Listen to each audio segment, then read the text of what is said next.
How to reinstall Windows 11. So for that purpose, there are two ways you can go about it. One's by resetting your entire PC and reinstalling it directly from the system tray. The other way is for you to go up online and manually download the Windows 11 file from Microsoft.com/software download/Windows 11. Once you come up here, you're basically gonna download the installation media, the installation assistant, as well as downloading the Windows 11 disk image ISO, which is of 64-bit for all the devices. What you're going to do is you're going to simply click on download now. You're going to select the type of download that you want, which is going to be Windows 11 Multi Edition. And then you just simply need good pair of internet connection and start to begin the download.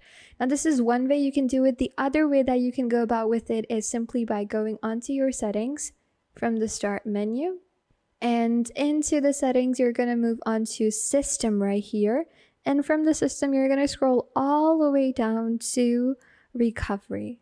Here where you can either choose to reset this PC or restart now, because once you reset this PC, it's automatically going to reinstall the Windows for you on your PC.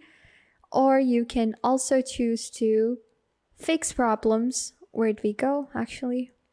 You can choose to fix problems using Windows Update, where you can reinstall the current version of your Windows, but you're going to keep up all the apps, files, and settings. So you can click on reinstall now. Once you click on reinstall now, then they're going to repair the components and the system files, and they're automatically going to restart the installation process of reinstalling your Windows, which is going to be Windows 11 on its own, by preserving all the system file and data that you have. So this method actually ensures to keep up your data secure, as opposed to the one where we go ahead and manually download the Windows 11 from Microsoft website.